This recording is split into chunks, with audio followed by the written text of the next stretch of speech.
Nabi kita Muhammad alaihissalam diberi oleh Allah subhanahu wa ta'ala hal-hal yang tidak diberi Allah kepada manusia pada umumnya. Imam Nawawi Al-Bantani dalam syair-syair ini menyatakan 10 keistimewaan baginda kita Nabi besar Muhammad sallallahu alaihi wasallam. Yang pertama, Nabi tidak pernah berihtilam. Mohon maaf saudaraku sekalian, tak pernah bermimpi basah. Nabi Muhammad tak pernah begitu. Kemudian yang kedua, Nabi Muhammad matasa'ab, tidak pernah menguap seumur hidup beliau. Nabi juga tak pernah buang angin. Nabi Muhammad bersin. Nabi Muhammad bersin dan mengajarkan kepada kita untuk kalau kita bersin tutup dengan punggung telapak tangan kiri. Kita ucapkan Alhamdulillah. Tapi kalau menguap tuh memang langsung tak pernah Nabi Muhammad alaihissalam. Dan juga memerintahkan kepada kita untuk kalau kita menguap sebaiknya ditahan. Sebab at-tatha'ub minasyaitan. Tatha'ub tuh menguap tuh dari setan. Kita tahan dalam artian kita katupkan mulut kita. Kemudian keistimewaan Nabi lagi yang ketiga, tak ada hewan apapun lari dari Nabi Muhammad alaihissalam. Justru semua binatang ingin selalu mendekat kepada baginda kita Nabi Muhammad, sampai-sampai para penggembala kambing, penggembala unta di kota Madinah tuh, mereka bilang kalau Nabi Muhammad sedang ada di kota Madinah, kami mengeluarkan hewan-hewan kami setengah-tengah mati. Susah sekali kami mengeluarkan hewan kami,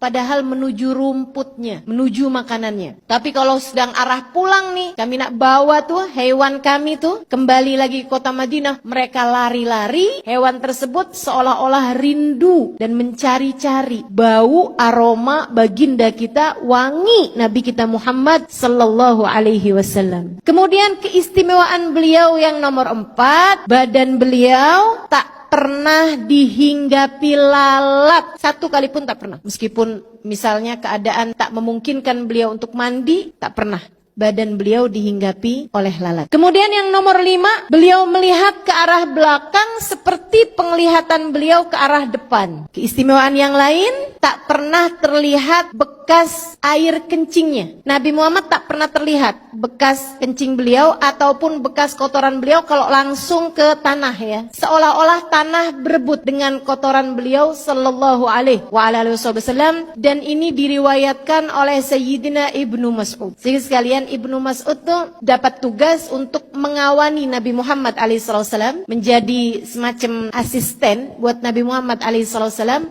dalam urusan-urusan pribadi beliau. Ibnu Mas'ud satu waktu ditanya sama para sahabat yang ingin tahu, wahai Ibnu Mas'ud, bagaimana Nabi kalau di tengah perjalanan, misalnya Nabi ingin buang hajat. Sayyidina Ibnu Mas'ud berkata, Nabi akan mencari apapun yang dapat menutupi tubuh beliau, dan Nabi tak akan buka auratnya kecuali dah sampai di tempat tersebut. Pernah satu waktu, kata Sayyidina Ibnu Mas'ud, Nabi tak jumpa apapun untuk menutup tubuh beliau karena kami di gurun pasir. Terlihat ada dari kejauhan pohon-pohonan. Nabi pun kemudian memanggilnya. Pohon itu pun datang. Kemudian Nabi Muhammad mengatakan pada mereka, aku ingin kalian menutupiku karena aku hendak buang hajat. Tutupi aku dari pandangan manusia. Pohon-pohon itu pun kemudian menutupi Nabi Muhammad alaihissalam, dan Nabi pun buang hajat di sana. Sudah itu Nabi pun minta mereka untuk kembali ke tempat semula. Ini yang katanya Imam Busiri, ja'at lida'watihil asjaru sajidatan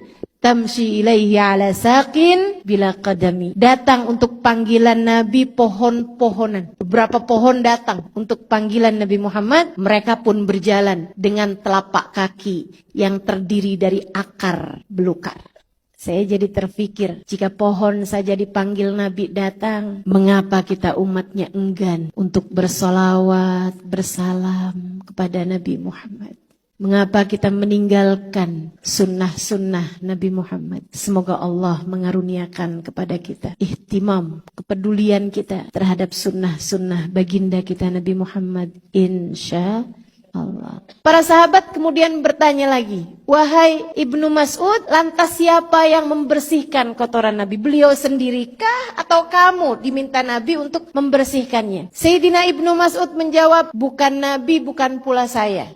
Dibiarkan begitu saja Ibnu Mas'ud? Bukan. Akan tetapi sampai dengan sekarang saya tak pernah melihat bekas kotoran Nabi Muhammad sallallahu alaihi wasallam. Saya lihatnya tanah seolah berebut dengan apa yang keluar dari tubuh Nabi Muhammad sallallahu alaihi wasallam.